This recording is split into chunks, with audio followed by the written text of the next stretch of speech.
Your company's security is strong, but what about your suppliers?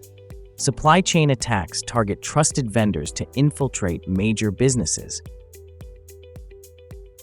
Instead of attacking companies directly, hackers exploit weaknesses in their vendors, software providers, cloud services, or third-party IT firms.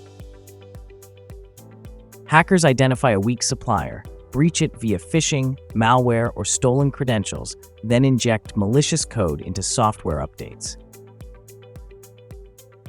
A single breach can affect thousands of businesses, and many don't realize they're hacked until months later.